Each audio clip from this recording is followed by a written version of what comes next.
stand in glory. I will see his face, and there I'll serve my King forever in that holy, holy place. Forever singing thank you, oh my Father, for giving us your Son and leading your Spirit to the work on earth. Turabahaye ikaze bene data nshuti z'umusaraba namwe mwese mukunda gukurikira ibiganiro byacu bya Ministeri ya Rasta Revival Ministry bica kuri no televiziyo yacu ariyo yanyu ya RMTV, akaba ariyo televiziyo ya Ministeri yacu. Turabahaye ikaze muri kano kanya, turabahaye ikaze ko mwashoboye gutoranywa n'Uwiteka kugira ngo mubarimwe muri ko murakurikirana bino biganiro tugiye tubashikirize muri kano kanya.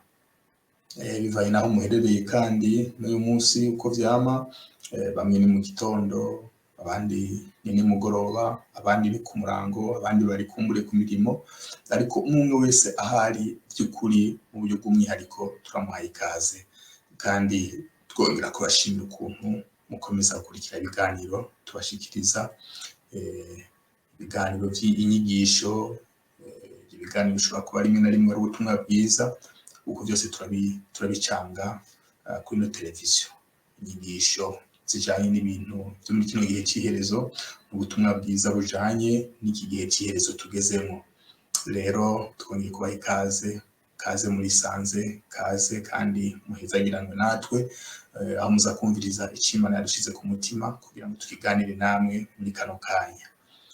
Muri kumwe n'umukozi w'Imana, umuvuga butumwa Jamali Manirakiza, nije ngenda bashikirize izi nyigisho, tuza kwigira hamwe ibintu bikomeye.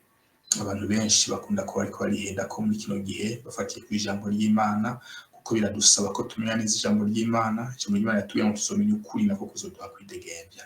Ariko rero uko biri kose ntacyo twokwishoboza, ariko Imana yo nyene yashobora kudushoboza. Iyo mu Imana yashobora kuduha gutahura. Rero imbere ko dutangura zino nyigisho, reka tubanze twishime mu biganza by'Imana n'uyu munsi, kugira ngo Imana bari dushoboza, Imana bari yihaba. Mu izina rya Yesu Kristo turavyizera ko Imana ikora ibikomeye uyu munsi. Uyu munsi ntuka umuhombe, uyu munsi kubera uwawe, usubira kwiga, usubira kumenya no kumva neza icyo mu Imana ariko aravuga. Reka dusenge, dufatikanye twese dusenge. Data mu izina rya Yesu Kristo, tuje imbere yawe, dushimye aka kanya wongeye kuturonsa, tugushimye ko Imana igira neza kandi wadushimye ukaducagura uyu munsi kugira ngo twumvirize icyo buganire natwe. None Data mu izina rya Yesu Kristo, uyu mwanya reka ntutubere impfa gusa, ariko utubere umwanya by'ukuri dukuramo umusaruro mu byo ugiye kutuganiriza, mu byo ugiye kutwigisha. Mana reka nk'umuntu wafate vora, afate controle kuri umwe wese muri twebwe mu izina Yesu Kristo. Nanje nk'umugaragu wawe Mana we, aho ngiye kuvuga abari ubivugira mu izina rya Yesu Kristo. Ubushobozi bwawe bwigaragaza, ubushobozi bwawe bugaragare buciye mu ijambo ryawe mu izina rya Yesu Kristo, kugira ngo umwe wese ahari mu kipande cy'isi aherereyemo, abari ku muranga, abari mu ijoro, abari mu gitondo, uwo ari we wese Mana yagiriye iribakwe ryo kuba rikarumviriza, ryo kubagira yumviriza kurikirana kino kiganiro. Mana we, koko iri jambo, koko izi nyigisho, koko eka ukumenya kumubeko mu izina rya Yesu, gutahura kumubeko mu izina rya Yesu Kristo. Mana we, ibyari bigize iminsi ndetse bimusoba atatahura bijanye n'amajambo aza kumva, uyu munsi ko kubyukura bironkera igisubizo, uyu munsi byukura bironkera inyishu, kugira ngo Mana we ukumenya kubikugwiriye muri twebwe, kukugwiriye mu bana bawe mu izina rya Yesu Kristo. Ijambo ryawe riratubwira ngo tuzomenya ukuri nako kuzoduha kwidegembya. Reka uyu munsi tuongere tumenye ukuri kwawe, nta kundi kuri atari ijambo ryawe mu izina rya Yesu Kristo. Reka Mana we ubikore, kandi ubikore kubw'icubahiro cyawe, maze ushigwe hejuru, nako tuzogushima iteka ryose mu izina rya Yesu Kristo. Amen. Kaze bene data rero, reka tutarinze kubatevya twongere tuduge ku ijambo. Dufise umwanya muto ariko uko mwe mw'Imana aza kutuba niko tuza gukora. Uyu munsi turaza kubonera hamwe amajambo akomeye atubwira kuguharirwa icyaha, kuguharirwa ibyaha, canke turaza kubona n'andi majambo agomba gusa nayo, guhambira canke guhamburura mw'isi y'impwemu, mw'isi y'impwemu ikintu, kugihamburura canke kugihambira. Imana ihabwe icubahiro. Hari abenshi iyo bariko basoma ijambo ry'Imana akumva guhambira canke guhamburura ikintu mw'isi y'impwemu, rimwe na rimwe imisi yose babona umengo ni uguharira ivyaha, ariko uyu munsi turaza kubona neza ico Imana igomba kuvuga iyo itubwiye muri ayo majambo. Biri mu majambo Imana yagiye ivuga, muri Yesu yagiye avuga ubushobozi intumwa zagiye zihabwa, abigishwa bagiye bahabwa, twebwe abizeye twagiye duhabwa bwo kubohora canke bwo kuboha canke bwo guhamburura canke bwo guhambira, bwo eka no guharira canke kudaharira ivyaha. Imana ihabwe icubahiro. Nayo majambo tugiye kuganira muri kano kanya ni izo nyigisho tugiye kurabira hamwe, kandi ziraza kudufasha munsi, ziraduhindura kugira ngo tumenye uko dusobanukirwe neza cyane gose, kuko muri kino gihe hari abantu benshi bakiri mu ruhendo, hari abantu benshi bagihendewe ahantu, hari abantu benshi bafite inyota ndetse bamwe ndetse kwihana n'ibyaha, ariko rimwe na rimwe ugasanga bafite n'intambamyi bivanye n'umuhari w'idini barimo cyangwa ishingiro barimo. Rimwe rimwe ngo hariho ibyaha badashobora no guharirwa. Hari abantu bameze nk'uko, cyangwa ugasanga by'ukuri hari ibintu badashobora guhambira cyangwa bahamburure, kandi ubwo bubasha bategetswe kuba barabuhawe. Ariko rero nyamara utaraburonka canke warabuhawe ntumenye yuko kuko by'ukuri ubwo bushobozi bufise. Uyu munsi ugiye kwiga kandi ugiye kumenya, umenye by'ukuri uri mu Mana, uri muri Kristo, by'ukuri umwana w'Imana, ubushobozi afise, ubushobozi yahawe. Imana ihabwe icubahiro. Tugiye kubirabira hamwe. Rero ibyaha, nagira ndababwire ngo ibyaha biraharirwa kenshi. Hari ingezo zibiri, nuvuga urugero ndetse ingezo. Mu ngero zingahe ibyaha by'ukuri biharirwa? Izo ngezo zibiri ngombye kuvuga, ngombye gufata ingezo nshimikiye ku bantu baharirwa abaribo. Abantu baharirwa ibyaha bari mice ibiri. Icyo turaza kukirabira hamwe. Abantu baharirwa ibyaha bari imico ibiri.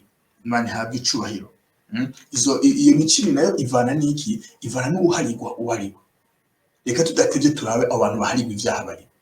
Ariko nciye ku mayangu bwa mbere ntarinjira cyane gose mu majambo ngo develope umugwi umwe, nababwira abantu muri koreka murankurikira yuko abantu baharirwa ibyaha hariho umugwi w'abantu bitwa abanyavyaha. Nibaza yuko ubuheruka hari ikiganiro twigize kuba turiko turimo kitubwira itandukaniro y'ibicumuro abantu bakora, aho twabonye by'ukuri icyaha icyo ari cyo, aho twabonye by'ukuri ikigabitanyo icyo ari cyo, aho twabonye by'ukuri ububi ubwo ari bwo, aho twabonye by'ukuri abantu bigumura les rebelles, aho abantu batransgressa la loi, abantu badakora icyo Imana by'ukuri ibategeka gukora. Twarabonye ibintu nk'ibyo byose, twaravyigiye hamwe kandi mwarafashijwe. Uyu munsi ariko nagenda ndababwire ngo iharirwa y'ibyaha abantu baharirwa biciye mu migwi ibiri. Hari abanyavyaha ndetse hanakubiyemo na babandi bose bakora ibigabitanye.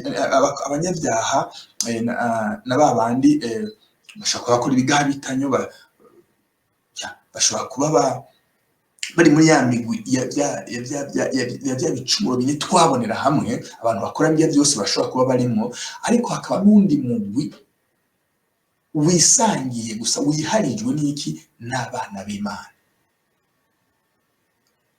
Tudafatiye ku byo bakoze, tudafatiye mu buryo bacumuyemo, tudafatiye mu buryo bacumuyemo, ashobora kuba ari umwana w'Imana yakoze icyaha, ashobora kuba ari umwana akaba yagabitanije, ashobora kuba ari umwana akaba yagize transgression de la loi divine, atakoze ibindi ijambo ry'Imana ritugera. Gusa umwana w'Imana ntagenda ngo ashikari yakububi uko aba yamaze gutakara.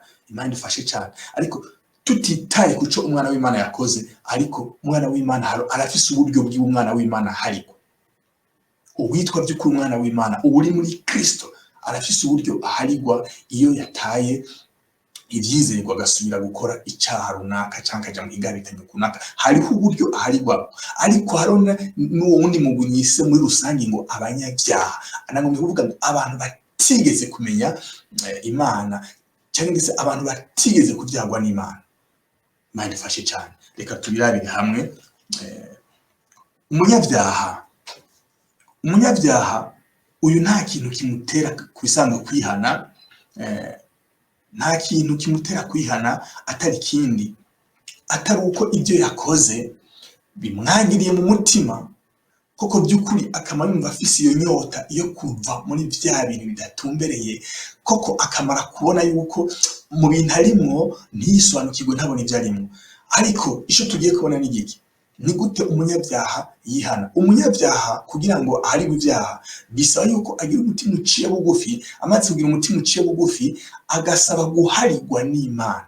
Iyo umunyabyaha amaze gusaba guharirwa n'Imana agira iki? Imana iramuharira.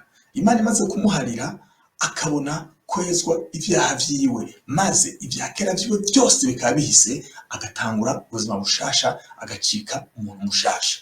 Imana ihabwa icubahiro. Ariko umunyabyaha kugira ngo agere kuri iyo ntambwe yuko by'ukuri asaba guharirwa, nuko aba yabwiwe iki? Aba yabwiwe ubutumwa bwiza.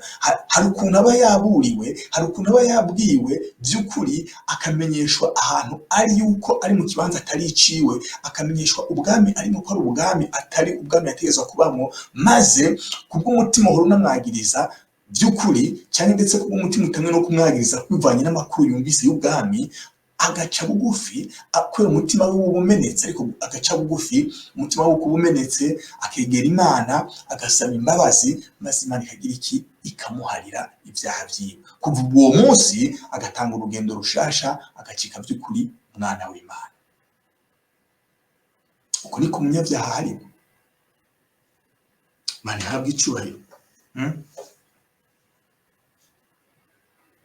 Imana ihabwa icubahiro.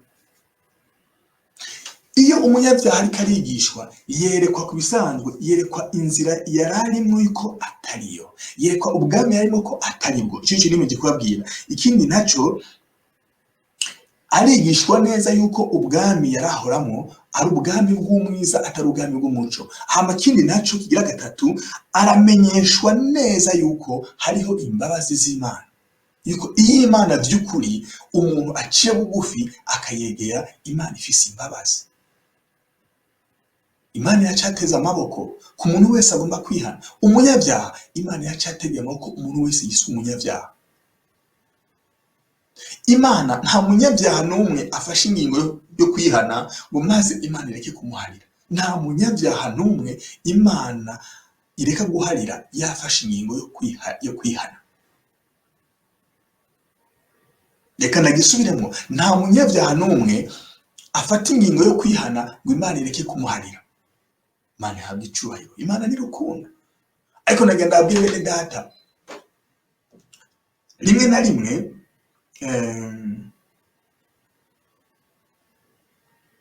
hari igihe abantu bagira inyota yo kwihana ibyaha, ariko ugasanga harabaye intambamyi zituma by'ukuri abo bantu barafise inyota yo kwihana batashoboye kugira iki? Batashoboye kwihana. Ibyo tubaza kugishika ko mu kanya gatoya. Turagishika ko mu kanya gatoya tubaza kubona izo ntambamyi aho ziri. Ariko nagenda abwira, uwo ni wo mugwambiko duhejeje kubona abanyabyaha. Ariko mbese aharigwa nande? Uwo munyabyaha by'ukuri aharigwa nande? Umunyabyaha ku bisanzwe ni Imana imuharira, ariko hari umuntu ategerejwe kumumenyesha yuko by'ukuri Imana yamuhariye. Umunyabyaha ni Imana imuharira, kandi wese n'umunyabyaha uwo ari we wese n'umwana w'Imana iyo yacumuye ni Imana yenyene imuharira. Ariko iyo wewe umunyabyaha utaraba umwana w'Imana, utaraba by'ukuri umwana w'Imana, utaravuka ubwa kabiri, ukaba wari ukiri mu byaha, ukabwirwa ubutumwa bwiza, ukigishwa yuko by'ukuri hari Imana itanga imbabazi, ukigishwa by'ukuri yuko ubwami wari urimo ari ubwami bw'umwiza, ukerekwa yuko by'ukuri ko inzira wari urimo ari inzira zidatomoye, zitameze neza, atari izo wategetswe kugenderamo. Ibyo ukabyigishwa mukabimenya, umutima wawe ukicuza ukihana. ugaca bugufi ugasaba imbabazi, Imana vy'ukuri iraguharira. Ariko iyo uhariwe, hari umuntu ategerezwa kukumenyesha vy'ukuri yuko ibyaha wagize iki, ibyaha wabihariwe. Imana ihabwe icubahiro, Imana ihabwe icubahiro. Imana ntizokoroka mw'ijuru yaje kukubwira ngo reka Imana ibyaha wabihariwe. Hari umuntu ategerezwa kukubwira ko ibyaha wagize iki, wabihariwe. Imana ihabwe icubahiro. Niyo mpamvu muri kino kiganiro turaza kubona vy'ukuri ni bande vy'ukuri baharirwa ivyaha. Abo baharirwa ivyaha nabo baharirwa vy'ukuri nande? Imana ihabwe icubahiro, Imana ihabwe icubahiro. Turaza kubona kandi uko natamwe nibabwira, ni bande bafise uburenganzira bwo kugira iki, bwo guhambira canke guhamburura, kuboha canke kubohora ibintu iyo turi ngaha mw'isi, ariko bakabikora ivyo bintu bakabihamburura canke bakabihambira, bakabiboha canke bakabibohora mw'isi y'impwemu. Ni bande? Turabigirako mu kanya. Ariko umugwi wa mbere w'abaharirwa murawumvise, hariho abanyavyaha baraharirwa ivyaha iyo bamaze gutozwa indero, iyo bamaze kwigishwa ivy'ubwami, maze bagaca bugufi, imitima yabo ikihana, ikigaya, bakegera Imana, bagahabwa imbabazi. Imana ihabwe icubahiro. Reka tuje ku mugwi ugira kabiri. Nababwiye ni umwana w'Imana. Umwana w'Imana ntiyahamagariwe gukora ivyaha. Umwana w'Imana ntiyahamagariwe kugendera mu bigabitanyo, ntiyahamagariwe kugendera mu nzira mbi. Twahamagariwe kugendera mu nzira z'Imana, tuyobowe n'iki? Tuyobowe n'Umwuka Wera. Ariko birashika rimwe na rimwe abana b'Imana bakagira iki? Bakagira intege nke, bagasubira ugasanga bakoze icaha. Mwibuke twarizwe heruka ati ikintu cyose wari uzi ko ari ciza ntugagikore, kiyashobora kukubera n'icaha. Niko ijambo ry'Imana ritubwira. Imana ihabwe icubahiro. Iyo turi abana b'Imana, hari ibitugera, dukwiye kugenda neza, dukwiye gukora ivyiza gusa. Niyo mpamvu icitwa iciza cyose twateze gukora tutagikoze kiratubera icaha. Hakaba n'ubundi buryo bwinshi bwo gukora ivyaha. Imana idufashe cane. Ariko umwana w'Imana iyo bishitse akagenda gutyo, iyo bishitse agakora ico caha, bimugendera gute? Umwana w'Imana nawe aragira iki? Araharirwa ivyaha. Ariko hari ubudasa hagati y'umwana w'Imana n'uwari umunyavyaha. Wari umunyavyaha vy'ukuri ategerezwa kuronka abantu bamufasha, abantu bamutoza indero, abantu bamwigisha vy'ukuri gushika kemera, kizera, maze ahagira iki? Akihana. Imana ihabwe icubahiro. Akihana. Ariko umwana w'Imana hari uburenganzira twahawe. Iyo dusomye mu gitabo c'Abaheburayo umurongo wa 4:16, reka tubarabe mu Baheburayo umurongo wa 4, mu Baheburayo umurongo wa 4 igice ca 16, namwebwe muri kumuradukurikirana murashobora kuharondera tukahasoma, muraza kumva neza by'ukuri akabirya abana b'Imana basanzwe bafise. Iyo umaze kuvuka ubwa kabiri ugacika umwana w'Imana uri muri Kristo by'ukuri, uba wahariwe ivyaha byose. Ariko iyo bishitse ukaja mu ntege nke ugakora icaha, uragira iki? Hari akabirya dufise. Twebwe tuba tugikenewe guharirwa ivyaha n'Imana, ariko ivyaha tuba twarabihariwe muri Kristo. Uko tuba turi muri Kristo kandi ivyaha twabihariwe muri Kristo, dusabye iki nk'abana b'Imana? Iyo twakoze icaha, iyo twasubiye mu ntege nke, bidusaba yuko tugira iki? Ko tuvyihana, tukigira inama, maze tukagira iki? Tukegera. Kuko twarahawe kwegera, turi muri Kristo, twarahawe kwegera intebe y'imbabazi, tugasaba Imana imbabazi, tugasubira tukazakira. Ndetse ntidusaba Imana ngo duharirwe ivyaha vyacu, ariko duca bugufi twigaye, twihanye, tukegera intebe y'imbabazi kugira ngo tuwakire ku mbabazi. Ntushobora kwegera imbere y'intebe y'imbabazi y'Imana mugiye kwakira imbabazi utihanye. Imana idufashe cane kandi Imana ibataze cane. Ariko tuca bugufi, tukigaye mu mitima, tukigira inama yo kudasubira gukora ivyo bintu, kuko ico twahamagariwe kugenda, tutagendera mu vyaha, ariko tukagendera mu gutungana, tukagendera mu kwezwa no mu kugororoka, ariko tukakira imbabazi. Imana ihabwe icubahiro. Dusomye mu Baheburayo 4 umurongo wa 16, niho habitubwira neza, aratubwira ngo nuko nitwegere intebe y'ubuntu dushize ubwoba kugira ngo turonke ikigongwe tubone ubuntu bwo kudutabara mu gihe gikwiye. Imana ihabwe icubahiro, Imana ihabwe icubahiro, Imana ihabwe icubahiro. Mwaza kuhasoma neza, musome hejuru, murabe igice cyose byo kivuga aho bavuga ngo Yesu ari umuherezi mukuru aruta Aaron. Yes, ariko muri Kristo, kuba turi muri Kristo hari icyo twahawe, turegera intebe y'imbabazi. Imana ihabwe icubahiro, intebe y'ubuntu dushize ubwoba. Intebe y'ubuntu turayegera, iyo ntebe y'ubuntu ni intebe y'imbabazi, turayegera dushize ubwoba, turayegera dufise assurance. Imana ihabwe icubahiro. Bitandukanye n'umunyabyaha. Umunyabyaha nta ntebe afise yegera. Umunyabyaha ahubwo afise kugira iki? Afise ko gusaba ko yemegwa n'Imana mu guharigwa ibyaha byiwe, akabanza akizera Kristo nk'umukiza wiwe, akavuka ubwa kabiri, agacika icaremwe gisha, agacika umwana w'Imana, akaba umwana wo mu rugo. Imana ihabwe icubahiro, maze agatozwa kugendera mu kugoroka no mu kwezwa, adakora ibyaha. Ariko iyo bishitse akagikora, yegera intebe y'ubuntu. Imana ihabwe icubahiro, intebe y'ubuntu, afise assurance. Imana ihabwe icubahiro, ashize ubwoba kuko yahariwe muri Kristo. Imana ihabwe icubahiro. Ariko mwene data nagenda babwire ngo abana b'Imana bahamagariwe kudakora ibyaha. Abana b'Imana duhamagariwe kugira iki? Duhamagariwe kugenda mu gutungana buri gihe.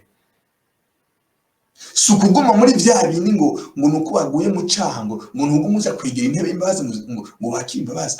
Yesu aragarutse vuba. Ministeri yacu, ministeri ivuga ibintu by'igihe cy'iherezo. Bantu b'Imana, Yesu aragarutse vuba. Iyo mpamvu tubabwira ngo dukomeze kwitegura, mukomeze kwitegura, ariko mumenye by'ukuri icyo mwahamagariwe. Hariho imbabazi, ariko turengere ibya buri gihe, byo kwihana buri gihe, byo kwama twihana buri gihe, ariko dushike ku gutunganwa rwose. Imana ihabwe icubahiro. Reka tubandanye inyigisho yacu. Abana b'Imana iyo tuvutse ubwa kabiri, tubyawe nayo, tugirirwa ibyaremwe bishasha. Icyo turakizi. Niyo mpamvu umunyabyaha iyo asaba guharigwa, aba ariko agomba ko by'ukuri aharigwa, akavuka ubwa kabiri, agacika icyaremwe gishasha. Imana ihabwe icubahiro. Amen. Tugirwa abami, twagirwa n'abaherezi. Amen. Twe tugirwa abami, twagirwa n'abaherezi. Dufise uburenganzira bwo kuba abaherezi. Dufise uburenganzira bwo kwishika imbere ya Data tukamushikiriza ibyacu byose. Dufise uburenganzira bwo kwegera intebe y'ubuntu dushize ubwoba. Nta baherezi bandi tuba tugikeneye. Imana ihabwe icubahiro. Ubwo twebwe ubwacu iyo ducitse abana b'Imana tuvutse ubwa kabiri, ducika abami, twagirwa n'abaherezi, tucika abami kuko twahawe kuganza. Turi muri Kristo Yesu, ducika ibyaremwe bisha, tugahabwa kuganza, tukaganza isi y'umwiza. Niyo mpamvu hari ubushobozi bwinshi abana b'Imana turonka, ariho tuza kubona y'amajambo nababwira ngo abana b'Imana nibo bonyine barafise uburenganzira bwo kugira iki? Bwo kuboha, cye kubohora, bwo guhambira, cye guhamburura ikintu icyo ari cyo cyose mu buryo bwo mu isi y'impemu, mu izina rya Yesu Kristo. Imana ihabwe icubahiro, Imana ihabwe icubahiro, Imana ihabwe icubahiro.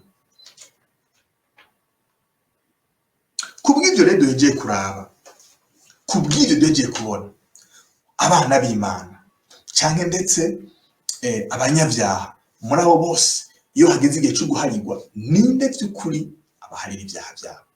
Ninde by'ukuri? Uyu munsi wa none birashoboka yuko ahantu uri, birashoboka yuko uri umunyabyaha, ukaba ukiri kuribaza uti mbega by'ukuri Imana izomparira gute? Ushobora kuba uribaza uti Imana izomparira gute? Ushobora kuba utari kuradukurikirana uyu munsi wa none, ushobora kuba utarahura n'umuvugabutumwa runaka cyangwa n'umwungere runaka w'ishingiro runaka. Yes, ushobora kuba utarinjira mu rushingiro kanaka ngo uronke ayo mahirwe yo gushobora by'ukuri kumva inyigisho zivuga ku by'ubwami bwa Data. Ushobora kuba aho uri by'ukuri mu mutima wawe wumva yuko kagatima muntu, conscience, ikikubwira yuko nuba hari ibintu urimwo bitameze neza, ariko kumva uti je nanje noronka amahirwe gute kugira ngo vy'ukuri nanje inkizwe nshike umwana w'Imana nanje mbukijijwe vy'ukuri Kristo aze abe muri jewe niho n'umwuka w'Imana.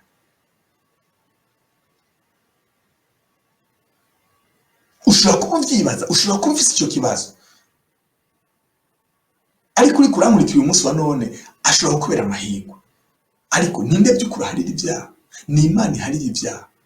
Ntibaguhende hirya no hino, ntihagira aho wumva nimba ari mw'ishengero runaka canke umuhari w'idini runaka bakubwira ngo hari abantu baharira ivyaha harya. Ni Imana yonyene iharira ivyaha. Nimba uri umunyavyaha, menya ko ukeneye kumva ubutumwa bwiza, ukeneye kumva ubutumwa bwiza, maze ugafata ingingo uzi neza icemezo ufashe ico ari cyo, maze Imana ikaguharira ivyaha. Ariko nagenda kubwire ngo hariho uzotegeza kukubwira ko ivyaha vyawe bihariwe, hariho intumwa y'Imana izokubwira ko ivyaha vyawe bihariwe, hariho ab'Imana yaharirwa ubushobozi bwo gushobora kukubwira yuko ivyaha vyawe bihariwe, ariko si bo bazoba baguhariye, ariko ni Imana iguharira ivyaha.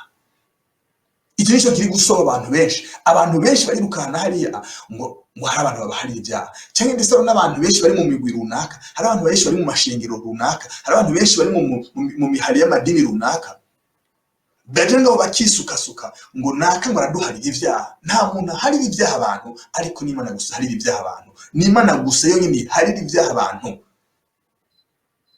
Imana idufashe cyane. Ninde harira ivyaha?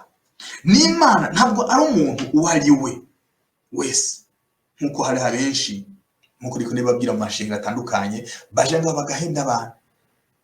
Ndetse hari ishengero, hariho nk'ishengero by'ukuri abaherezi baho bafise ngo uburenganzira bwo gushobora kuguharira ivyaha canke kutabiguharira ngo bivanye ngo n'urugezo rw'ico cyaha. Cyo ugasanga icyaha ntibashobora kukiguharira, ugasanga ngo afise umukurira mu buherezi akaba bashobora kuguharira icyaha. Birashoboka ko uri muri iryo shengero, birashoboka yuko uri muri uwo muhari w'amadini runaka akora muri bene ubwo buryo, aho guharirwa ivyaha vyawe. Kugira ngo uharirwe ivyaha vyawe uzi kuteza kugenda guhura n'uwo muntu kugira ngo mwature ivyaha byawe, ngo umubwire ivyaha vyawe, ngo wakoze ibi nibi kugira ngo akubwire ngo ndaguhariye ivyaha vyawe ngo ugende amahoro. Birashoboka ko uyu munsi uri ngaho hantu, ariko nagenda kubwire ngo Imana yonyene niharira ivyaha. Imana niharira ivyaha, kandi hari Imana yahaye kugira iki? Ubwo bushobozi bwo gushobora kugira iki? Gushobora kukumenyesha yuko Imana yaguhariye, ariko atari bo baguhariye, ariko kukumenyesha ko Imana yaguhariye.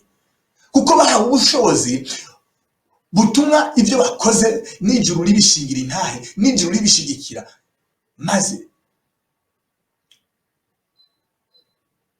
ibyo bakumenyesheje bikakuba kuko. Imana ihabwa icubahiro kandi Imana idufashe cyane. Muri make abantu bose boguhenda ngo bashobora guharira ivyaha n'abantu kubisanga bari kuratukisha izina ry'Imana, n'abantu baba bagombye kwishira mu kibanza c'Imana, n'abantu baba bagombye gukora igikorwa Imana yonyene ikora. Hari ibikorwa Imana ikora, hariho n'ibindi Imana yahaye abantu gukora.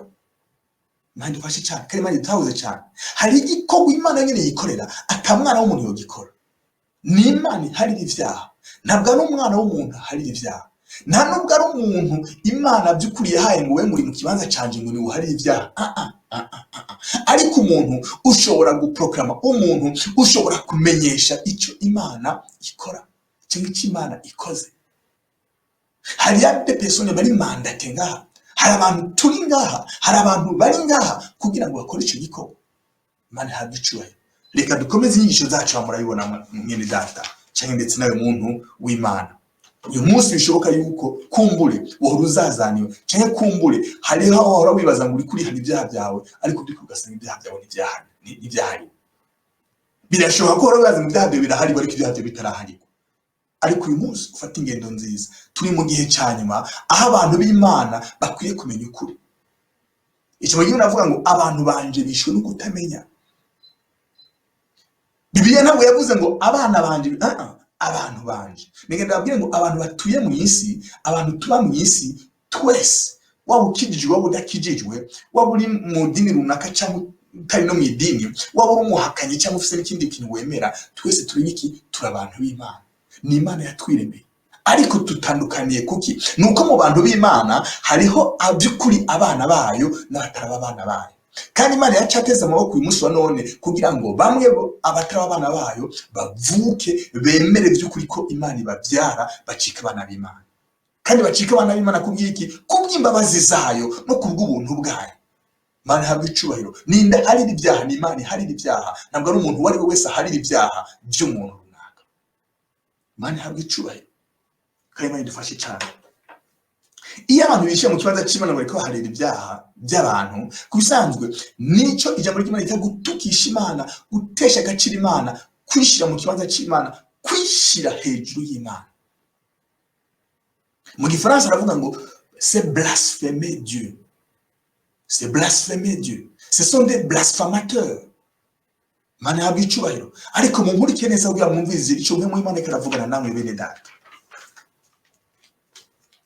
Reka dusome amajambo akunda gucanga abantu, akunda gutuma abantu noneho by'ukuri kenshi na kenshi bibaza. Hari ndetse n'amadini kumbure amwamwe yahagaze ku majambo amwamwe kugira ngo amwe anayovye abantu ku kijanye no guharirwa ibyaha. Ugasanga bariko baritwaza bimwe na rimwe ndetse n'amaverese ari muri Bibiliya, ariko batayashize mu ntumbero icyo avuga n'icyo asigura. Imana idufashe cyane. Reka turabire hamwe muri zino nyigisho, twe turaraba n'amajambo yo muri turaba amajambo yo muri Matayo. Reka turabire hamwe aya majambo yo muri Matayo, Matayo 18 igice 8. Turabire hamwe Matayo 18 igice 8. Haratubwira ngo 18 igice 8 haravuga ngo ndababwira ukuri, ibyo muzohambira mu isi byose bizoba bihambiriwe mu ijuru, kandi ibyo muzohamburura mu isi byose bizoba bihamburuwe mu ijuru. Amen. Amen. Amen. Amen. Reka ndababwira ikintu kiyo bene data. Aha Yesu aya n'amajambo iriko arabwira, iriko arabwira intumwa. Ku bisanzwe ahantu ndiko ndasoma hejuru ijambo ry'umutwe yavuga ngo guharira abatugiriye nabi. Ariko ivyo guharira abatugiriye nabi hari igihe umuntu agucumurako. Bibiliya iratubwira neza ngo nyamba umuntu yagucumuyeko, nyamba by'ukuri umuntu yagushayeko, Bibiliya iratubwira ngo genda umwegere, umubwire uti yamara naha ibintu wangiriye ntabwo ari byiza. Uharira abatugiriye nabi, mukuzuza yabirokonesa, ukamuhanura uti yamara ntuzu bisubire, ukamugira inama, mukagira inama, mukuzuza. Mu kirundi cyiza babyitwa kuzuzanya. Hama by'ukuri akabohoka, ukumva kubayama, ukaba amahoro. Yabyemera ukaba amahoro nawe kandi akaba amahoro. Imana ihabwa icubahiro. Imana ihabwa icubahiro. Imana ihabwa icubahiro. Ariko reka ndakubwira ikintu. Reka dusome hano haruguru gatoyi none. Reka dusome haruguru gatoyi. Kuko haravuze neza mbere haruguru gatoyi ngo mugenza we niyakugirira nabi ugende umuhishuke mwiherereye, niyakumvira uzoba wigaruriye mugenza wawe. Mugenza wawe azomwigaruriye. Zukuri uzomukirije ubugingo kuko yakumviye, mwasubije hamwe. Imana ihabwa icubahiro. Ariko natakumvira ujane umwe canke babiri kugira ngo ijambo ryose rize riringanizwe bivuye mu kanwa k'ivyabona bibiri canke bitatu. Natawumvira ubwira ishengero, niyanka kumvira ishengero naryo, kuri wewe uzoba nk'umunyamahanga umutoza kore. Aya n'amajambo reka arabwirwa abantu bari mu ishengero. Ubwira ishengero, iyo byananiranye ubwira ishengero nabo kugira ngo mubwire bamuhanure. Imana ihabwa icubahiro. Imana ihabwa icubahiro. Imana ihabwa icubahiro. Reka mbere nk'ubihindukiza, numva ari ikintu wakoreye mwene data, nyamba ari ikintu wamushayeko, genda no kumwegera. Ashaka kugenda umwegere umubwira uti yamara iki kintu nakoreye ndumva yuko bitameze neza muri jewe, ndumva yuko bimeze nabi, ndumva yuko by'ukuri nagucumuyeko, ndumva yuko bitabereye, ariko twuzuze mu kuzuza. Mwene so akubwira neza, akubwira by'ukuri akakubohora. Imana ihabwe icubahiro, akakubohora. Ariko ndakubwira ikintu kimwe, ugenda uri amahoro kandi ugenda wumva yuko by'ukuri umerewe neza. Imana ihabwe icubahiro. Niyo mpamvu iyo umuntu yagucumuye ko, iyo umuntu yagushaye ko, burya ibyo aba yakoze cyangwa yakoreshejwe ni Satani aba yabikoze. Reka nababwire ngo icyo kintu yakoze ni Satani aba yakimukoresheje, ni Satani aba yatumye icyo kintu agikora. Ariko ateye intambwe akaza akubwira ati mwene data mara twuzuze ibi bintu nubwo nabigukoreye, nukuri mbabarire, ukamubabarira hagati yanyu. Imana ihabwe icubahiro, Imana ihabwe icubahiro. Cyane nubwo atari we yobaje, wowe wagiriwe nabi urashobora gutera intambwe ukaja kurondera umuntu yakugiriye nabi kugira ngo muzuze by'ukuri. Ashobora kuba yakugiriye nabi utazi ko yakugiriye nabi. Hari n'igihe bishika umuntu akugirira nabi atazi ko yakugiriye nabi, ukagenda ukamubwira uti yamara ibintu wagiriye ntibyansitaje, ntibyamereye neza, mu kuzuza.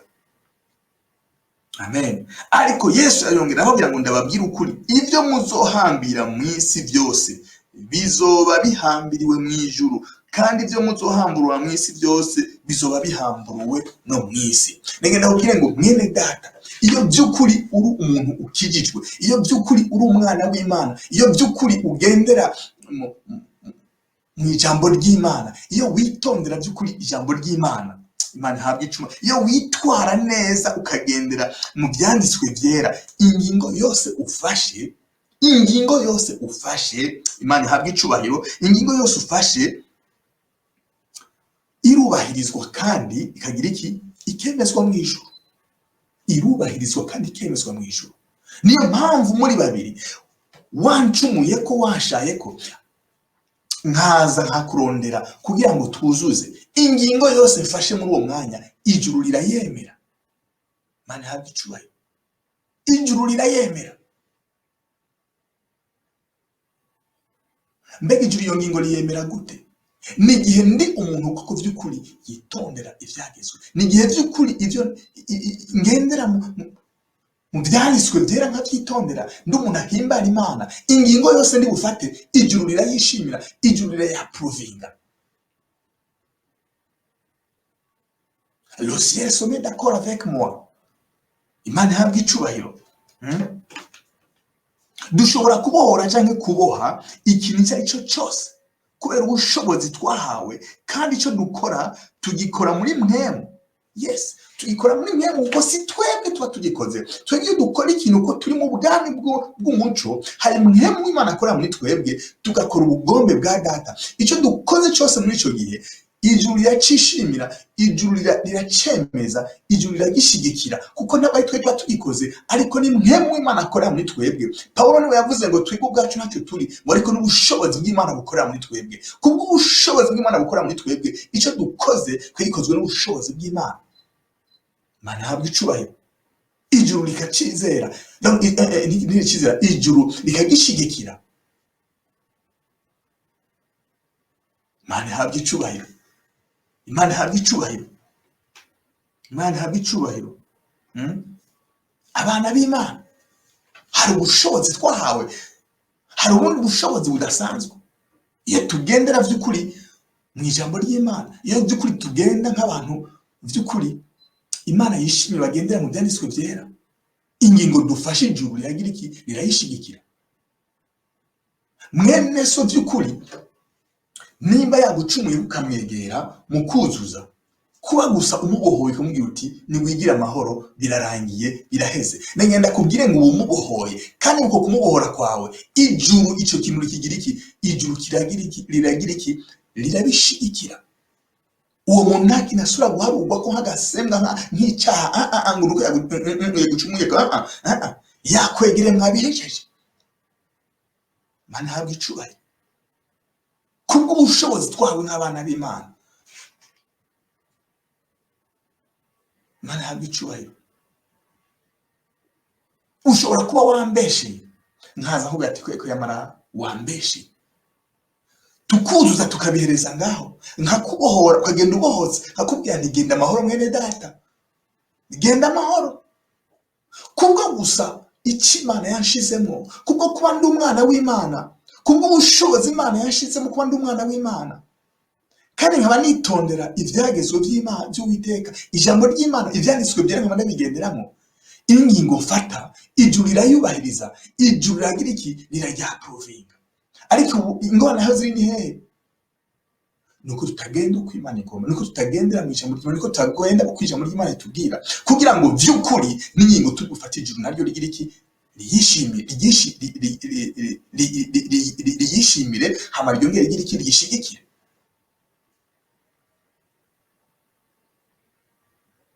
Imana dufashe cyane,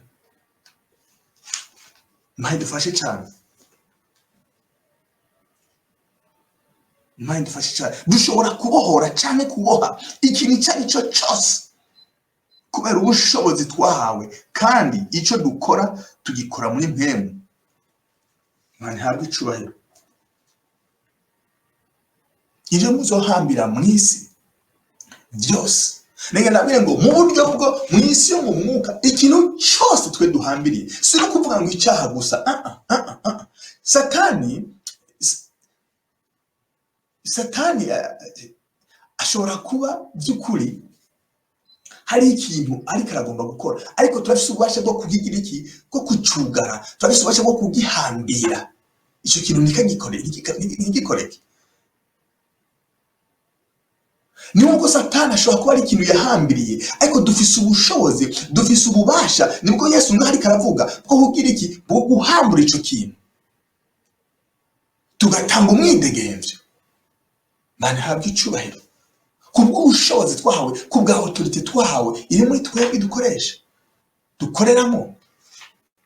Imana ihabwe icubahiro. Reka dusubire dusangira andi majambo gatoyi, ariko ndagenda babwira ikintu kimwe gatoyi mbere ko dusangira andi majambo. Hari abantu bitwaza rino jambo bakaca bavuga ngo by'ukuri ngo intumwa cyangwa ndetse hakosangana amashengero runaka ngo hari abantu ngo by'ukuri ngo bagenye ko bari mu kibanza ngo c'intumwa, ngo basuye mu kibanza c'intumwa, ngo abo ngo bafise uburenganzira ngo bwo guhambura cyangwa guhambira ngo ibintu mu isi, kandi bacaba ko ibyo byo guhambura no guhambira ngo ari ibyaha by'abantu gusa. Nuvuga ngo wacimuteza kugenda kuri abo bantu ngo by'ukuri ngo bakakubohora mu icyaha, ngo ari mu kibanza c'intumwa. Ariko ijambo siranga rigombye kutubwira, ijambo ryagombye kutubwira neza yuko muntu w'Imana, mwana w'Imana, by'ukuri nimba witwara neza nk'uko ijambo ry'Imana ritubwira, ingingo yose ushoboye gufata ijuru rirayishigikira. Urashobora kubohora, urashobora no kuboha ikintu cyose mu isi yo mu mwuka, kandi ijuru rikagishigikira bivanye n'ukuri, bivanye n'ugiziki n'ukuntu ijuru nawe uri kwishimira. Imana ihabwe icubahiro. Ntabwo ari umugwi w'abantu runaka ngo bitwe ngo bari mu gishingo ngo cya Kristo, ahubwo n'abana b'Imana bari muri Kristo. Iyo bagize iki, iyo bagendera by'ukuri bitwara neza ku buryo bwo ijuru ribishimira, ingingo yose bafashe yo gushobora kubohora ikintu cyo kukiboha, ijuru rirayemera kandi ijuru rikayishigikira. Ntabwiye ngo si ibyaha gusa, kandi n'ibyaha ntabwo uba bihariye, ariko urashobora kubohora umuntu, urashobora kubohora umuntu, ariko ijuru rigashigikira, ijuru rikaprovinga, Imana igaharira umuntu. Imana ihabwe icubahiro. Imana igaharira umuntu ukamubwira uti genda amahoro, n'ijuru rikabishigikira, Imana ikabiguhariye ukagenda amahoro. Ariko sibyo Imana guhariye,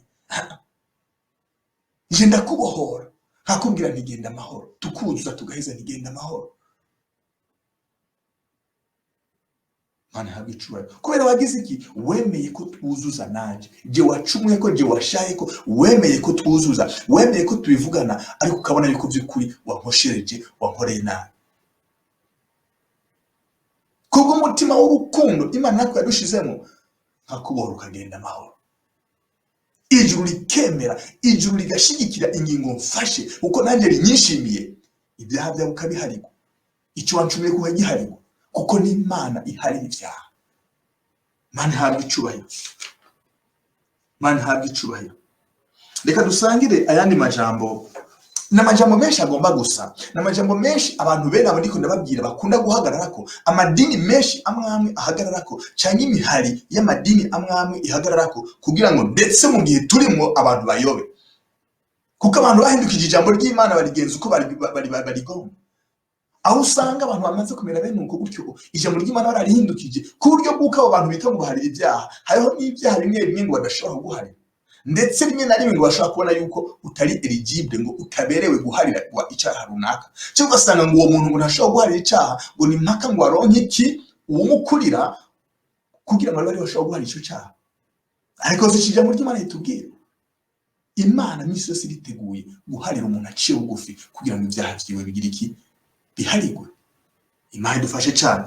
Reka dusangire andi majambo yo muri Matayo igice cya 16 umurongo wa 19.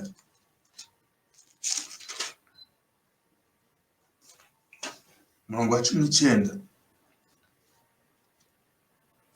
n'amajambo atubwira igihe Yesu yari karabwira Petero ko azompa mu ifunguruzo z'ijuru, ifunguruzo z'ijuru. Imfunguzo z'ijuru. Ariko ni ijambo abantu benshi, ni ijambo ndetse aho n'amadini amwe yamaze guhindukiza akariye n'insiguro atariyo. Reka bene data dukurikiye tumvize ano majambo.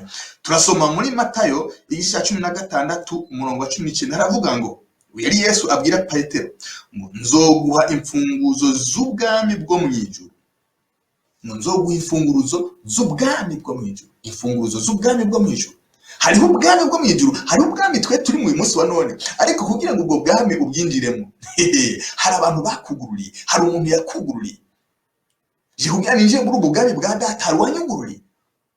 Nawe mwene data uri kurankurikira kugira ngo ninje mu bwami bwa data, kubwinjiramo hari irembo ribukwinjizamo, hari abakugururiye. Ariko Yesu yaravuze ngo nzoguha imfunguzo z'ubwami bwo mu ijuru, kandi ico uzohambira mu isi kizoba gihambiriwe mu ijuru, n'ico uzohamburura mu isi kizoba gihamburuwe mu ijuru. Imana ihabwe icubahiro. Imana yadukunda. Reka nababwire ngo Bibiliya iratubwiye ifunguruzo. Bibiliya yatubwiye ifunguruzo, yongera tubwira guhambira ikintu mu isi, iko no mu ijuru kizoba gihambiriye. Kugihamburura mu isi, kono mu ijuru kizagize iki gihamburu. Ariko nagenda babwiye ngo haruguru twegeje kubona yuko turashobora kubohora canke tukaboha, muri make turashobora guhambira canke tugahamburura. Bishobora kuba ari no mvuga ngo idufata ibintu mu isi yo mu impera. Muri ibyo bintu dushobora guhambira canke tugahamburura harimo ibyaha, harimo n'ibindi. Ariko si ngo tuba twahari ibyaha, nivyo duhejeje kubona aho haruguru. Mwene data ashobora gucumye ko ndagisubiremo ukagenda mukuzuza kwera mujuje ukamubohora.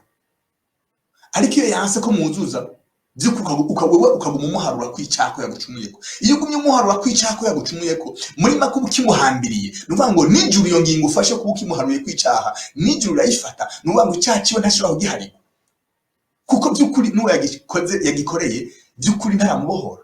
Ariko nshobora kuba icyo cyaha wowe wankoreye ntakakubwira tukuzuza, ukemera by'ukuri tukuzuza, ukemera ko wankoshereje, nkakubwira ntigenda amahoro. Ijuru likabyaprovinga, ijuru likabyemeza, ijuru ligashikira ingingo mfashe, by'ukuri ijuru likagira iki likaguharira. Iyo ijuru liguhariye Imana ibiguhariye. Mana habwe icubahiro. Ariko nagenda babwire ngo muri iki gice cya 16 umurongo wa 19, reka iyi verse tuyirabe mu buryo bubiri. Turumvise n'imfunguruzo Yesu yakabwira Petero ngo nzoga ifunguruzo. Ariko nagenda babwire ngo ntabwo habukuza ntabwo ari Petero gusa kubisanzwe ifunguruzo. Nivyo biriko yadukurikirana n'uwo munsi wa none. Nivyo biriko yadukurikirana n'uwo munsi wa none abana b'Imana. Mana habwe icubahiro. By'ukuri abantu bizera, abantu Imana yikirishimira. Mana habwe icubahiro. Reka tubisome ndababwire neza. Ndabasigure neza ndababwire. Ifunguruzo ngaha Bibiliya ngomba kutubwira ikintu kimwe.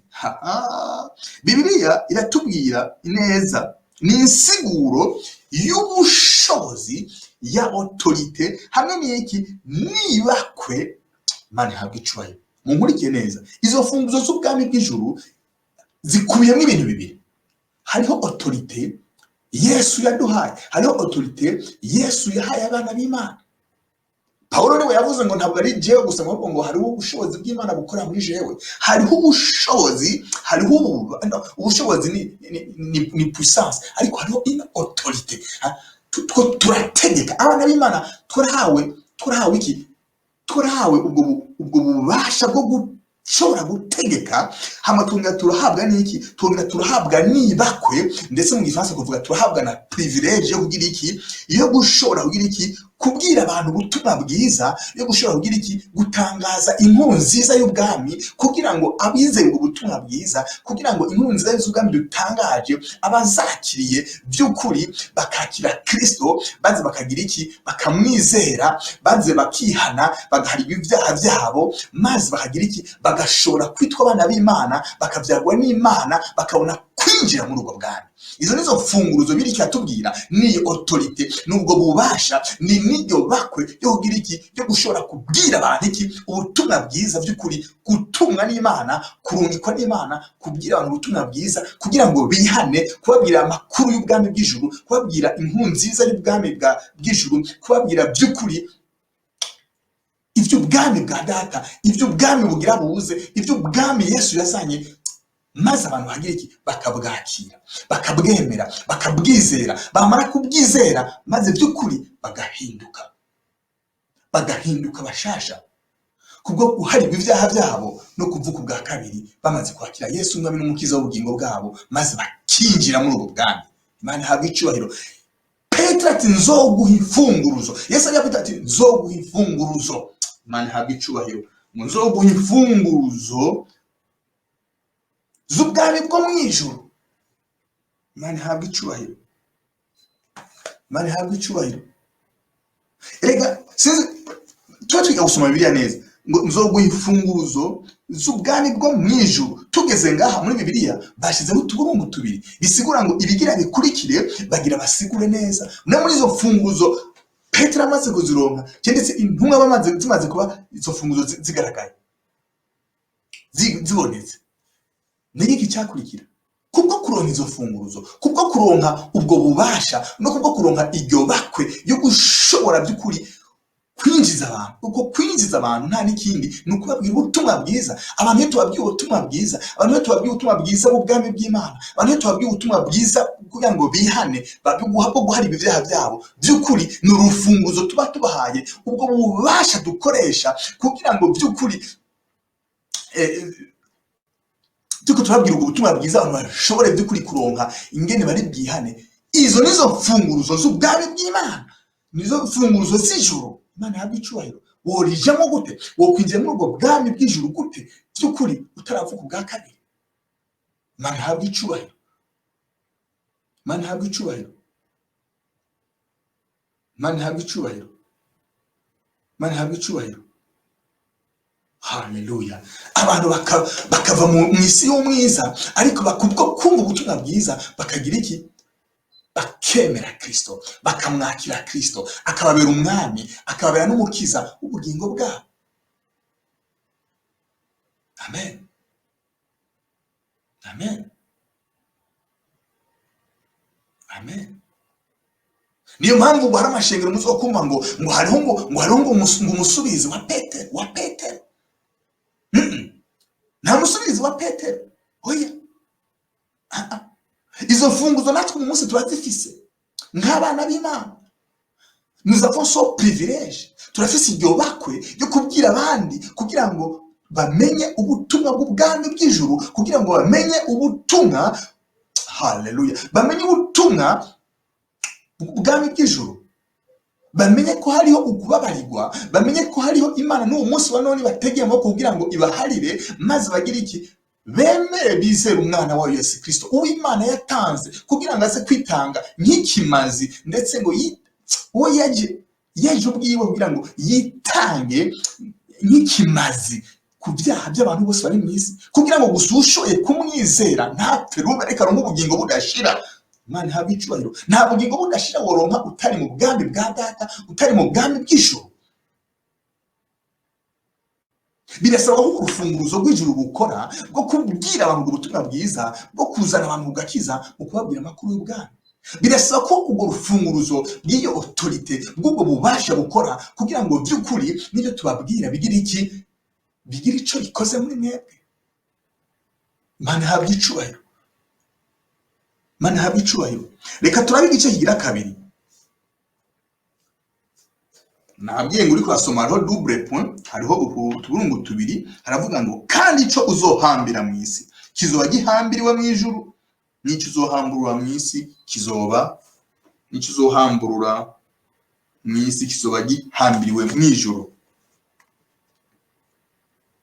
Kristo amaze kuba atanzwe ububasha n'ubushobozi, izo funguruzo vy'ukuri, ubwo bubasha n'iryo bakwe byo gushobora kubwira abantu ubutumwa bwiza, abantu barabubwirwa bakabubwirwa, ariko harabizera, harababwakira, hari abantu batarojeta Yesu, hari abantu badashibura Yesu, hari abantu bumva ubwo butumwa bw'ubwami bw'Imana, bw'ubwami bw'ijuru bakabwakira, maze ubwo butumwa maze kubwakira by'ukuri bukabanyura, maze bakemera kwakira Yesu umwana w'Imana, kandi bakizera ko by'ukuri yaje kugira abapfire, ko by'ukuri yaje akemera agapfa ku bwabo, ku bw'ibyaha byabo, akitanga nk'ikimazi cy'ibyaha bari mu isi, maze bakamwizera bakamwakira, bakamwatura, bakamugira umwami n'umukiza w'ubugingo bwabo, maze ibitangaza higakoreka, bakavuga ubwa kabiri, bagacika ivyaremwe bishasha, maze muri Kristo bagacika ivyaremwe bishasha. Bibiliya yatubwira ngo noneho ngiyo tumaze kuba turi muri Kristo, ngo Imana ngo iratudugana ngo ahantu ho hejuru, ngo tukicana na Kristo muri mwe, mu buryo bwo mu mwuka, mu buryo bwo muri mwemu. Abantu nubwo batubona, abantu nubwo baturaba, ndagenda kubwira ngo batubona ikibiribiri, batubona iyi housing, batubona ikibiri twambaye, ariko umuntu w'ukuri wacu ni umuntu wo mu buryo bw'imwemu. Kuva tuvutse ubwa kabiri, kuva ducitse abana b'Imana, kuva turi muri Kristo, turi mwemu, turana mu buryo bw'imwemu. Ni ukuvuga ngo abatubona ngaha batubona, ariko twe nturaba. Hari ubundi bwami twapartenamo, hari ubundi bwami turimo, hari ubundi bwami twabayemo, kandi n'ubu turimo. Ni ubwami bw'ijuru, ni ubwami bw'Imana, kandi ubwo tubwinjiyemo nuko harabaye izo funguruzo. Niyo mpamvu nabwiye ngitangura ngo hariho uwanyugururiye. Uyu munsi wa none ushobora kugururirwa kubw'ubutumwa muri kurabwiga, ushobora kuba n'urufunguzo rwawe, urashobora kwinjira, ushobora kwihana uyu munsi, ushobora kuvuga uti uyu munsi ndihanye, by'uko ukavuga uti nawe ndakeneye kwinjira muri ubwo bwami. Mana dufashe cyane. Ariko iyo wakiriye rero, turiko turavuga ngo guhambira no guhamburura, ubwo bushobozi umaze kuba buriko burakora, iyo by'ukuri wakiriye Kristo, hari umuntu akubwira akongera akumenyesha yuko by'ukuri ibyaha byawe bihariwe, umuntu akumenyesha ko by'ukuri ibyaho byose biheze. Ndagenda kubwira ikintu kimwe, ijambo ry'Imana yatubwira ngo ibya kera byose babyibagirana. Iyo uvutse ubwa kabiri utanga urugendo rushasha, ucika icari mu gishasha. Ariko ndagenda kubwire ngo akuza mu wakuguriye n'ubwo rufunguruzo rw'ijuru, wakubwiye ubwo butumwa bwiza, wakubyaza ubwo butumwa bwiza, akubwira amakuru y'ubwami. Ndagenda kubwira ikintu kimwe, aheraheza kumenyesha by'ukuri ko ibyaha byawe wabihariwe, kuko wahisemo neza, kuko wahisemo kwakira umwami Yesu n'umwami w'umukiza w'ubugingo bwawe, ukemera kwinjira mu bwami bw'abana b'Imana, mu bwami bw'Imana, aribwo bwami by'ukuri bw'abana b'Imana. Nawe ugacika umwami, ugacika n'umuherezi n'ubwo bwami bwa data. Hari umuntu abigutangariza, hari umuntu abikumenyesha, hari umuntu abikubwira, hari umuntu by'ukuri kubikubwira gusa. Hari ikintu aba abohoye kuri wewe, hari ikintu Satani yari yaraboshe kuri wewe, ukaba yakubohesheje ibyaha, ariko kuko kukwatura akubwira ati by'ukuri ibyaha byawe urabihariwe. By'ukuri ingingo, ikintu umenyeshejwe ntabwo ari umuntu aguhari ibyaha, ariko n'ijuru riguhariye. Ariko uramenyesha ko ijuru ryaguhariye kubw'ingingo nshasha ufashe, kubw'icyemezo gishasha ufashe, kuko kwemera Kristo umwami n'umukiza wawe ukabimenyeshwa. Mana habwa icubahiro.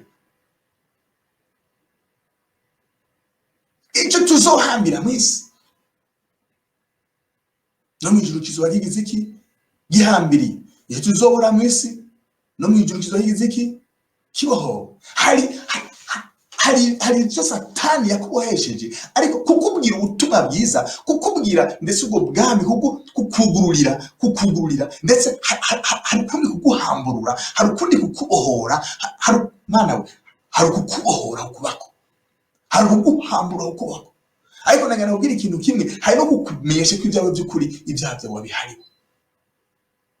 Ariko kubwo gufata urwo rufunguruzo kubwo kubwira ubutumwa bwiza abantu, kubwo kubabwira ubutumwa bwiza bubinjiza mu bwami bwa data, ubutumwa bwiza bwo guharigwa ibyaha, bwo kwihana bakiharigwa ibyaha bakemera Kristo nk'umwami n'umukiza wabo, kugira ngo baharigwe ibyaha bongere bavuke ubwa kabiri bacike abana b'Imana. Hari ababwanka, hari ababurojeta, hari ababushibura bakanka Kristo.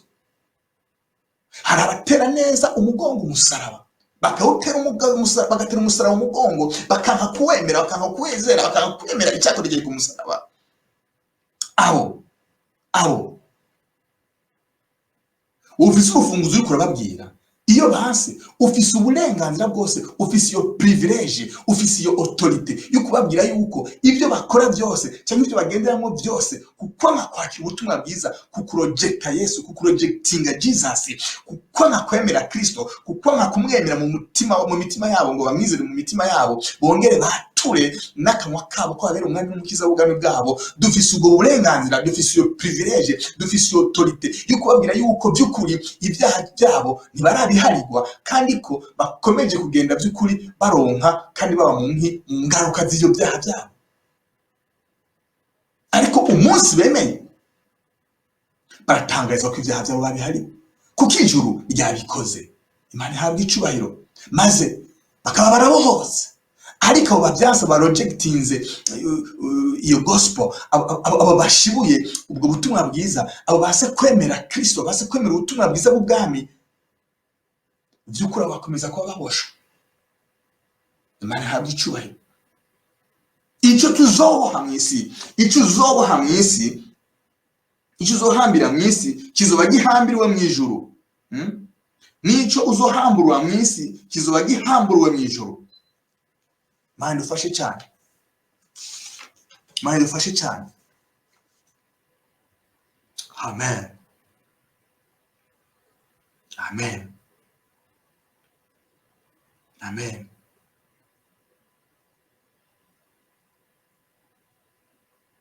Kristo kubisanzwe yatanze ububasha n'ubushobozi ku muntu wese yizeye wese, bwo kugira iki? Bwo gushobora guhambira. Dushoboye no guhambira Satani. Reka nabwire ngo guhambira Satani, ndetse kwahira Satani, ndetse gusenda Satani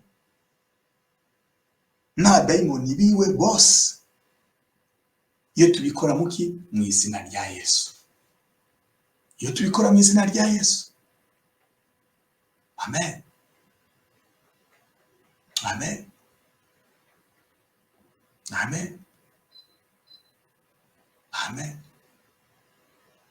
Hari abantu baba bakiboshwe, hari abantu ndetse no kugira ngo binjire no mu bwami bw'ijuru, ashobora kuba ari ibintu bimuboshe, ashobora kuba ari ibintu ari abadayimoni bamuboshe, ariko agakenera kubohorwa, agakenera deliverance. Reka ndakubwire ngo ibyo byamuboshe ni Satani aba yaramuboshe, ariko birashoboka ko hari ubushobozi butuma, hari urufunguruzo ruhari, kubw'ubwo rufunguruzo ukwiza mu bwami, hakaba kuba deliveringa, hakaba kubabohora by'ukuri, hakaba gusenda abo badayimoni bari bamuboshe uwo muntu, hakaba gutekura iyo migozi yari muboshe, maze by'ukuri akagira iki? Uwo muntu akaronka ububasha, akaronka by'ukuri n'uburenganzira bwo kwinjira mu bwami bw'Imana, inyuma yo kubohoka, inyuma yo kubohorwa.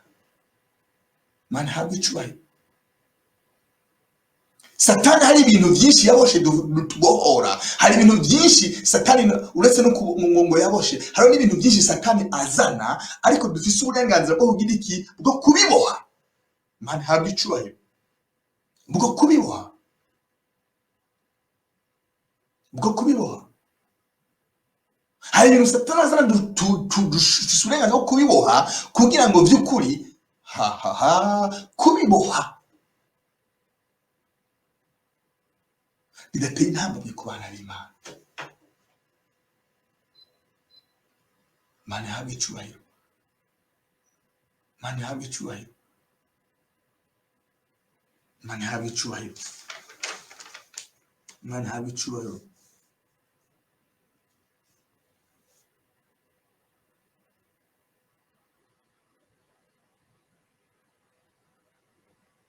Mana ihabwe icubahiro.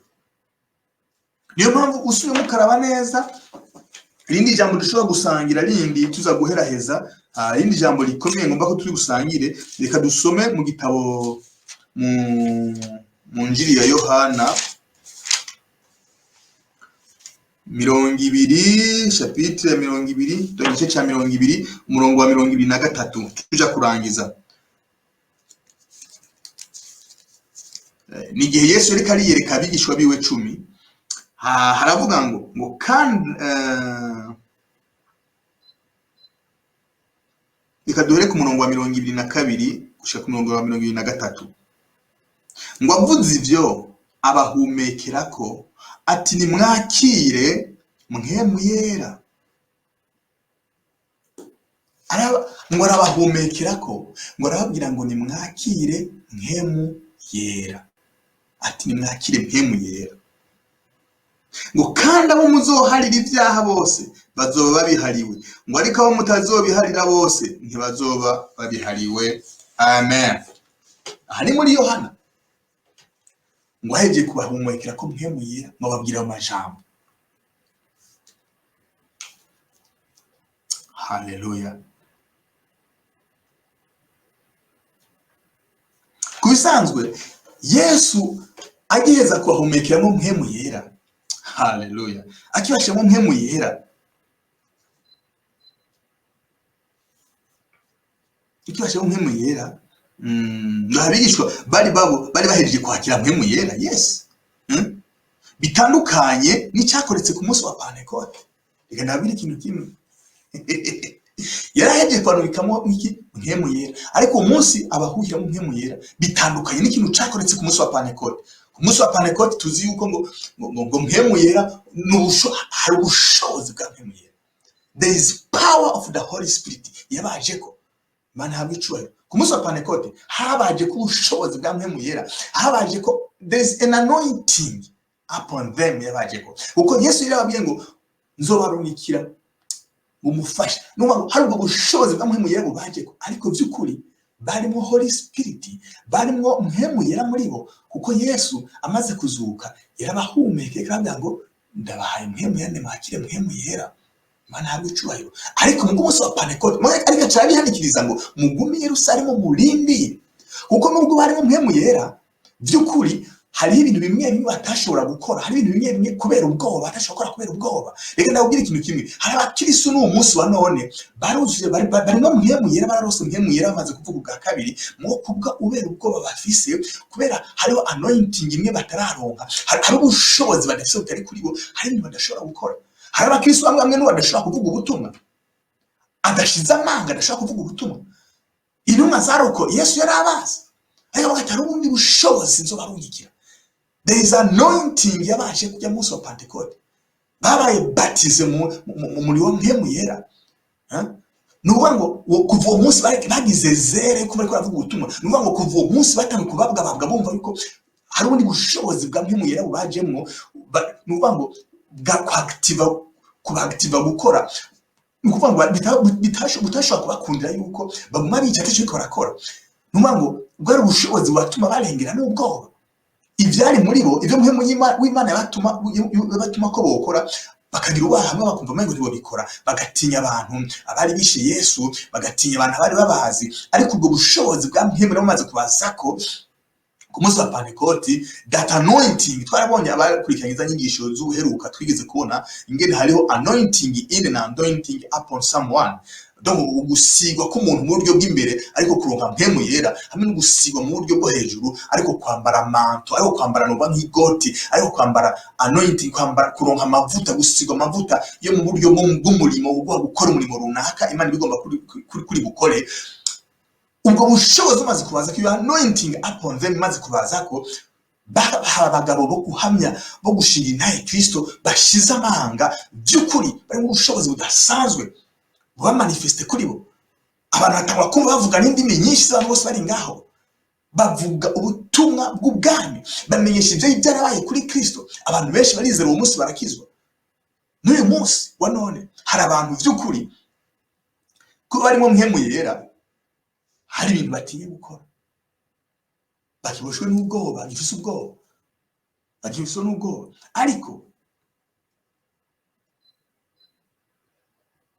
Ariko iyo urimwo mpemu yera uba uhawe bwa bubasha na rya bakwe ryo kwigisha ubutumwa bwiza bw'ubwami.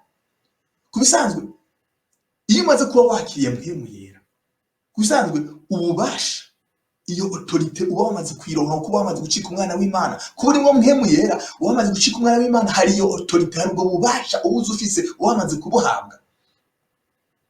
Iyo mpamvu ngo heje kwahumekeramo mpemu yera, butara babwiye ry'amajambo, amaze kwahumekeramo mpemu yera, hari irya autorite, hariho burya bubasha kandi yariyongeye kubaha. Imana ihabwa icubahiro, Imana ihabwa icubahiro. Ariko mwibuke ikintu kimwe, tugisoma muri Matayo 16:19, ntiyavuze ngo ndaguha ifunguruzo, yavuze ngo nzoguha ifunguruzo.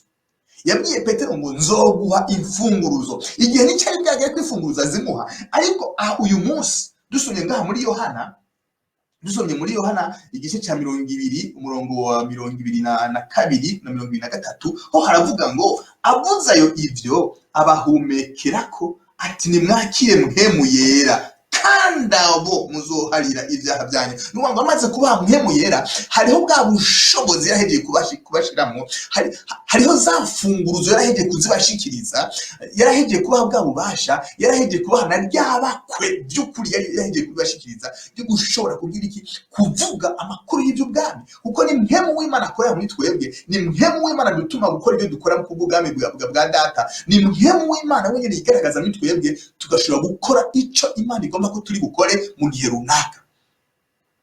Abahumekerako arababwira ngo mwakire mpemu yera. Aca arababwira aheje kubaha bwa bushobozi, aheje kubaha bwa bushobozi, aheje kubaha na ryabakwe byo gushobora kugira iki, kuvuga ubutumwa bwiza, bwo gushobora kwinjiza abandi mu bwami bwa data, kuko kubabyaza ubutumwa bwiza, kuko abashizemo mpemu yera.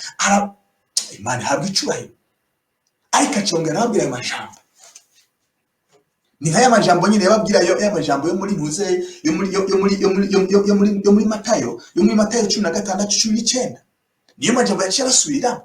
Imana ihabwa icubahiro. Arabasubiramo arababwira ngo, ariko niyo majambo nimeje kubasigura mu kanya, arababwira ngo kandi abo muzoharira ibyaha bose bazoba babihariwe, ariko abo mutazobiharira bose ntibazobiharirwa. Reka tubane gatoyi. Iyo umunyabyaha yemeye kwakira ubutumwa bwiza, bimuha kwizera Yesu, ico gihe umuvugabutumwa amuvyaje ubwo butumwa, afise ububasha, afise iyo autorite yo kumwaturira akamubwira ati vy'ukuri ibyaha byawe wabihariwe, kuko ubutumwa yamubwiye ariko rufunguruzo yamuhaye rumwinjiza mu bwami bwa data. Yemeye, yakiriye Kristo, yizeye Kristo, yamwizeye, yizeye igikorwa cyakorekeye ku musaraba, cyo Yesu yakoreye ku musaraba, yizeye igikorwa cyazanye Kristo kubwiwe, yemeye Yesu, aramwakira nk'umwami n'umukiza w'ubugingo bwiwe, maze kubwo kumwakira no kwizera icyo yakoze, akamugira umwami n'umukiza w'ubugingo bwiwe, by'ukuri ibyaha byiwe bigaharirwa, akavuka ubwira kabiri, agacika umwana w'Imana. Gucika umwana w'Imana, kuvuka ubwira kabiri, uba winjiye mu bundi bwami, uba uvuye mu bwami bw'umwiza ukinjira mu bwami bw'ijuru, ariko ubwami bwa data, kubw'urufunguruzo gusa wakoze ko kugura bwa mwinje n'ubwo bwami. Ariko nengana kubwira ngo abafise urufunguruzo, abafise urwo rufunguruzo n'abari mu mpemu w'Imana bose. Imana ihabwa icubahiro. Ariko hariho n'abandi bafise anointing irengeje, hari n'abandi bafise ndetse irindi sigwa rirengeje. Twarabonye muri iki gihe ko turiga ibijanye na anointing, ibijanye n'isigwa. Yes, kubw'umurimo runaka, ni mpamvu zose harabigisha, harabavuga ubutumwa, abo bose baba bavuga ubutumwa, waba umwigisha, baba bungere, abungere zabizo ntumwa. Nigenda kubwira ikintu kimwe, baba n'abahanuzi, abo bose barakoraniriza hamwe kugira ngo abantu babyaze ubutumwa bwiza, bashobore kugira iki, bashobore kwinjira mu bwami bw'iki, mu bwami bw'ijuru. Imana ihabwa icubahiro. Iyo umuntu yemeye akiminjira mu bwami bw'ijuru, aratangarizwa yuko ibyaha byo bigize iki, bihariwe. Imana ihabwa icubahiro. Ati genda amahoro mwene data, ati Imana iguhariye ibyaha byawe, ijuru rirakwishimiye, ibyaha byawe wabihariwe, genda. Mana habwa icubahiro, ariko ntabwo ari amubyaje ubutumwa muhariye, ariko n'icyo muhariye, ariko afite so privilege yo kugira iki, yo gushobora kugira iki, yo gushobora kumwatira yuko ibyaha byiwe abihariwe. Niyo mpamvu utizeye, utakiriye Kristo nk'umwami n'umukiza w'ubugingo bwiwe, bamubwiye ubutumwa bwiza, uwo ariko aramubwira ubutumwa bwiza afise ubwo burenganzira, afise autorite yo kumubwira yuko ibyaha byiwe biracaboshe, uracaboshwe n'ibyaha byawe kubwo kwanga kwakira, kubwo projectinga Kristo, kubwo kwanga kwemera Kristo, kubwo kwanga kwakira Kristo ngo aze mu mutima wawe, ngo aze mu bugingo bwawe, ngo abe wabuyobora. Kubwo kwanga ubutumwa bwiza bwari kukwinjiza mu bwami bwa Data, uratangarizwa by'ukuri ko ibyo ukora byose, ibyo wogendamo byose, ibyaha byawe biracakuboshe kandi uracafungura ku ngaruka z'ibyo byaha. Ariko ijambo ry'Imana riratubwira ngo ingero y'icyaha yose n'urupfu. Gushika umunsi wemeye ko ubwo butumwa bukuvyara, gushika umunsi wemeye yuko abo bose bafite urwo rufunguruzo, igihe bakugururiye wemera kwinjira. Ikibazo uyu munsi wano abantu benshi barugurirwa bakanga kwinjira, ariko bakaza kurondera, ariko barabahenda ngo ariko barabugurura, ariko hakubugururira ahubwo bariko babugurura umuryango atariwo. Mana habwa icubahiro. Harabaza kubahenda bakishira mu kibanza c'Imana bakabwira yuko ahubwo babirangije bakisukasuka, ariko by'ukuri ibyaha byabo batabihevye, atani ingingo bigiriye ngo bahagiye ngo barababwiye ngo ibyaha byabo ngo ndabiguhari. Ndetse n'amayitima mwamwe ashobora kubabwira yuko hari ibyaha bimwe ngo badashobora guharirwa, kugira abereke uburemere bw'uko bashobora no kubiharirwa, ngo ndetse n'ababakurira babo. Je biragashira mu izina rya Yesu Kristo.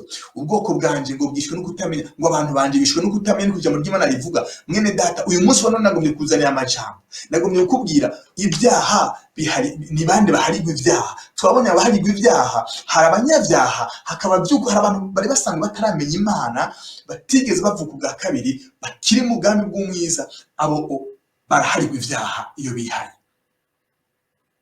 Hari n'abandi, hari abana b'Imana, iyo bakoze ibigabitanyo, iyo bagendeye mu byaha runaka bagasubira inyuma bagata inzira z'ukuri, by'ukuri baraca bugufi, bakegera iya ntebe y'ubuntu, bashize ubwoba, bakakira ku mbabazi z'Imana. Mana habwa icubahiro. Ariko tubonye iki? Tubonye ikindi kintu, ni gute abantu benshi bariko barahendwa muri kino gihe, cyangwa abantu benshi baramaze ibinjana n'ibinjana bariko barahendwa ngo hari abantu babaharira ibyaha. Ariko uyu munsi nagiye kukubwira ngo ni Imana nyene iharira ibyaha, kandi hari imfunguzo zigutuma winjira mu bwami bw'ijuru. Hari abazoguhenda ngo hari abari mu gishingo ca Kristo ngo bafise imfunguzo z'ijuru, ariko izo funguzo ntabwo bariko bazikoresha. Nagenda kubwira ikintu kimwe, ngo ufise imfunguzo z'ijuru, ufise imfunguzo z'ubwami bw'ijuru, ni umuntu wese arimo mpemu yera kubyaza iki ubutumwa bwiza kugira ngo akugurure ushobore kwinjira muri ubwo bwami. Winjira uko wemeye, wizeye amakuru, wizeye inkuru nziza, wizeye amakuru y'ubwami. Haleluya. Nagenda kubwira ngo mene data, haracyari ibyiringiro byo kudashobora guhendwa. Uyu munsi wano umenye ukuri, umenye yuko nta yindi nzira, nta yindi, ni kwizera ubutumwa bwiza bw'ubwami bw'ijuru, maze ugakiharirwa ibyaha byawe, ugakizwa by'ukuri, ugakizwa, ukavuka ubwa kabiri, ugacika umwana w'Imana, maze uhagira iki, ukinjira muri ubwo bwami bw'ijuru. Mana habwa icubahiro. Ariko ruko wuguriwe n'iki? N'imfunguzo z'ubwami bw'ijuru. Mana habwa icubahiro. Hatagira uguhenda hirya no hino, hatagira uguhenda hariya na hariya, hatagira ibyo warakuriyemo byagiye biguhenda. Hari byinshi natwe twa twaraciyemo, hari byinshi n'abandi baba baraciyemo, ariko kubwo kumenya ukuri, uko ijambo ry'Imana yatubwira ngo tuzomenya ukuri, kandi ukuri kuzoduha kwidegembya. Nagenda kubwira ngo mwene data, uriko dukurikira uyu munsi wa none, hinduka. Uyu ni umunsi wo kugira iki? Wo kugira ngo ukizwe. Nyamara utarakizwa, uyu ni umunsi wo kugira iki? Wo gukizwa, kugira ngo uharirwe ibyaha byawe, winjire muri bwa bwami Yesu yavuga ngo, ariko arabwira intumwa ngo ndabahaye iki? Ngo nzobaha imfunguruzo z'ijuru. Akongera akabahumeka mwuka mpemu yera, akababwira ngo nimwakire mpemu yera, ndabahaye mpemu yera, abo muzoharira ibyaha, abo mutazobiharira, niko no mwijuru ari neza. Mwene data, uyu munsi wa none ngenda kubwire ngo n'amahigo yawe, kubwo kwemera amakuru y'ubwami bw'ijuru, kubwo kwemera ukizera inkuru nziza, ukizera amakuru y'ubwami bw'Imana, ukizera amakuru, ukizera lo gospel, ukizera ubutumwa bw'agakiza, ukizera ubutumwa bw'ubwami bw'ijuru, bw'ubwami bw'Imana. Abantu benshi ko babwiga ubutumwa bwinshi, abantu benshi ko babwiga ubutumwa bereka gutera imbere, bereka gutunga, hari ubutumwa bw'ubwami bw'Imana, ubwami burimo kugororoka, ubwami burimo gutungana, ubwami burimo amahoro, ubwami burimo ikintu cyose. Mana we, ubwami bw'Imana nubwo kugororoka, nubwo gutungana. Bibiliya yatubwira ngo ni ubwami burimo ukugororoka, burimo gutungana. Mana habwa icyubahiro. Yesu aragarutse, Yesu ntatevye kuza. Ariko nagera ngo mwene data, ibi byose turimo, ibi byose turabonesha amaso, ibi byose bigiye gushonga, ibi byose bizoshira, kuko Bibiliya yatubwira neza hari ijuru rishasha turindiriye n'isi nshasha. Kuko ibi bihari bizoshonga, ijuru rihari rizoshonga, isi turimo izoshonga, ariko hari isi nshasha n'ijuru rishasha, ibyo ukugoroka kuzobamo. Nigenda kuvuga ngo mwene data, nababwiye ngitangura ngo hari ubundi bwami turimo. Abana b'Imana twebwe, nous vivons dans deux mondes, tuba mu mamonde abiri. Ngaha mu isi turahari batoni kibiribiri, ariko spirituellement mu buryo bwo mu mpemu ntabwo turi ngaha mu isi. Twicaranye na Kristo aho hejuru. Hari ubundi bwami turimo, hari ubwami bwa data turimo, hari ubwami bw'ijuru turimo. Ubwo nibwo hari urufunguzo rwatanzwe kugira ngo uyu munsi wugururirwe winjire, kandi wugururirwe n'abafise uburenganzira nabo by'ukuri ijuru ryo baryishimira umunsi wa none. Izera ubutumwa bwiza uri kurabwirwa, izera ubutumwa bwiza ubwirwa hirya no hino, izera ubutumwa bwiza bw'ukuri bw'ubwami. Harimo kugoroka, harimo gutungana. Ntacyo wiruka ku marongo uyu munsi wa none, ntacyo wiruka kubwira ubutumwa bwiza bw'amarongo bw'amatungo ngaha mu isi. Bibiliya yatubwira neza ngo nitwagoroka, nitwarondera ibyo kugoroka, nitwarondera iby'ubwami, ngo ibindi byose bizodukurikira nk'inyongera. Mwene data, aya n'amahirwe yawe uyu munsi wa none. Umenye by'ukuri abaharirwa ibyaha baribo, umenye by'ukuri inzira ushobora guharirwamo ibyaha. Mwene data, ntugate umwanya, ntugate muntu w'Imana, ntugate ngo utekano karyo. Uyu n'umunsi wawe, iki n'igihe cyawe. Bishobora kuba warahenze, uko reko nabivuga warahenzwe, ariko uyu munsi yana mahirwe yabakugarukiye. Haleluya. Reka singutesha amahirwe, reka nza kurangiza dufatanye dusenge. Wowe wumva uyu munsi noneho by'ukuri wowe warahenzwe, wowe wumva uyu munsi by'ukuri ho bariho ibi ahantu henshi wabaye by'ukuri kurahendwa. Hari wowe wibaza ngo warahariwe ibyaha bya kandi wari kuraharirwa, ariko hari uburyo bwo kubiharirwa gusa, ni bumwe gusa. Ko biyatubwira ngo twizeresha imitima yacu ariko tukaturisha akanwa kacu. Nagenda kubwira ngo mwene data, uyu munsi wemere wizere Kristo. Uwo Kristo yaje kubwira ibyaha byawe, uwo Kristo yaje kubwira ibyaha by'abantu bari mu isi, aritanga nk'ikimazi cy'ibyaha byacu. Igikorwa gikoreye ku musaraba, arapfa, yikoreye ibyaha byacu byose, arapfa, arahambwa, yongera arazuka. Nigenda kubwira ngo uyu munsi wa none wizere Kristo. Mu kwizera kwawe uyu munsi wa none wemere upfane na Kristo, wemere upfane na Kristo kandi uzukane nawe. Nigenda kubwira ngo mwene data, aya mahirwe ntakujyane, aya mahirwe ntakwe ntubumuhombe. Reka wemere wakire uwo Yesu, reka wemere uru rufunguzo rukuguriye umunsi wa none. By'ukuri uyu rufunguzo rukuguriye umunsi wa none, ntuje ngaho ngo urusuzugure, ariko winjire mu bwami bwa data. By'ukuri uvuke ucike umwana w'Imana. Uyu munsi yitangaze gukorekereko, ijuru rikwishimira, ijuru rikwemere, maze nawe uvuke ubwa kabiri, maze haleluya, mu minsi vuba utere n'intambwe, uzubatizwe, ugere ikirenge mu cya Kristo. Yes, maze itangaze komeza gukoreka muri wewe, wuzura umwuka wera, nawe utangwe kugurira abandi bagusange binjire mu bwami, maze abenshi bacika iminyago y'ubwami bwa data. Reka dusenge. Data, mu izina rya Yesu Kristo, ndagushima kuri abene data bemeye kubwo kumva ubutumwa bw'uno munsi, kubwo kumva by'ukuri ko nabo bari mu bashobora guharirwa ibyaha byabo. Birashoboka ko uyu munsi bari bamaze igihe kumbure bamwe bibaza ngo mbega ibyaha byanje bizoharirwa gute, mbega ibyaha byanje no biharirwa gute. Benshi bazazaniwe kubwo inyigisho nyinshi zitandukanye aha na hariya, hayo n'inyigisho nyinshi ziyobya abantu. hari abaramaze kumva ko ibyaha byabo kumbure ndetse ngo ari iby'umurengera batona biharigwa, ariko kuko kumva ubutumwa bw'uno munsi, kuko kumva icyo uri kuravugana buno munsi, Mana nzima, by'ukuri baronsa amahirwe yo guca bugufi imbere yawe, baronsa amahirwe yo kwihana, baronsa amahirwe Mana we by'ukuri yo kwakira bakemera Kristo, umwe watanga kugira ngo yitange, maze kubwo urupfu rwiwe, kubwo kwitanga kwiwe, ibyaha bya bose biharigwe. Mana, mu izina rya Yesu Kristo ndagushima kugira neza. Rero ndakweretse Mana we aba bene data, ndakweretse abantu baciye bugufi uyu munsi mu izina rya Yesu Kristo, baje imbere yawe kandi bagomba kugira iki, bagomba guca bugufi kugira ngo by'ukuri babere umwami n'umukiza w'ubugingo bwabo. By'ukuri bagiye kubyatura mu kanya, ariko Mana we mbanje gusenga ngo Mana mu izina rya Yesu Kristo ko bemeye kubikora, bongere kugira ubwo buntu nawe mu izina rya Yesu Kristo. Mana ugira neza, Mana utunganye, reka ndabagushikirije kandi ndabakweretse bagiye kwatura ubwabo, reka basubiremo ano majambo kubwo imitima yabo ibikunze kandi yavyizeye, kubwo Mana n'akanwa kabo kagiye kubyatura, maze ubarabe kandi ubuntu bwawe Mana we bashunguruke kari bwinshi. Reka wature mwene data y'amajambo uvuga uti Mwami Yesu, Mwami Yesu, uyu munsi wa none numvise amajambo yawe, uyu munsi wa none numvise amakuru meza, uyu munsi wa none numvise ko hakiriho uguharigwa ibyaha, uyu munsi wa none numvise ko by'ukuri witanze kugira ngo ibyaha byacu by'ukuri tubiharigwe.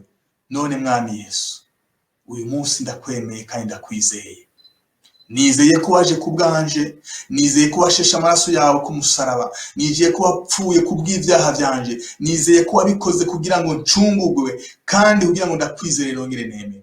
None umunsi ndakwizeye, ndakwakiriye mu mutima wanje, ndawukuguruye, ndawuguhaye, uzuganze by'ukuri ucika umwami n'umukiza w'ubugingo bwanje.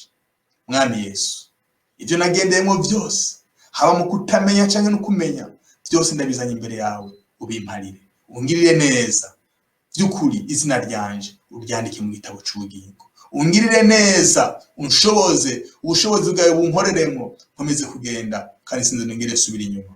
Ibyo nkaba ndabisenze kandi ndabyizeye. Mana we ndakwihereje, uzofata ukuboko mu rugendo rwanje, uzukomeze kungirira neza kandi uzokwama n'akaramata, uzome no kukubona wa munsi Mana we uzobora gutorabera. Amen. Data ndagushima kwera ugira neza, ndagushima kuko wumvise gusenga kwiwe. Hari ingingo afashe n'ingingo idasanzwe, iyi ngingo bafashe n'ingingo zidasanzwe. Mana ubagirire neza, ubuntu bwawe bukomeze kubabako, ukugira neza kwawe bukomeze kubabako. Ijambo ryawe riratubwira ngo kugirirwa neza n'imbabazi vyawe bizotwomaho iteka ryose, ngo natwe tuzoba mu nzu yawe kandi iteka ryose. Ubagirire neza Mana we, maze ubushobozi bwawe bukomeze kubakoreramo, nabo bazababera iki umuco abandi mu gihe cyabo. Mana we, reka uzubahagurutse mu gihe cyabo, uzubakoreshe muri iki gihe cyabo mu izina rya Yesu Kristo. Baze bacike abagabo n'abagore, baze bacike imisore n'inkumi bo kugushimira intahe mu mahanga yose, uhereye Mana we aho bari gushika isigarukira ku bw'icyubahiro cyawe Mana, mu izina rya Yesu Kristo. Reka imfunguruzo Mana we z'ubwami nawe baze bakomeze kuzikoresha buzuye umwuka wera n'ubushobozi bwawe, baze bakomeze kubukoresha buzuye umwuka wera kugira ngo abenshi kubwabo nabaze baronka amahirwe yo kwinjira mu bwami bwawe. Ndagushimiye Data kubyo ukoze uyu munsi wa none, ndagushimiye ko uri Imana y'urukundo kandi udukunda buri gihe, ukomeze kubana natwe, ukomeze kubana nabo, ubane n'abera bose kubw'icyubahiro cyawe Mana, mu izina rya Yesu Kristo dushimye kandi dusenze. Amen. Imana yahabwa icyubahiro kukikoze. Turabakeje bene Data kubwo kwemera kwinjira mu bwami, kubwo kwemera igitangaza cyo guharirwa ibyaha.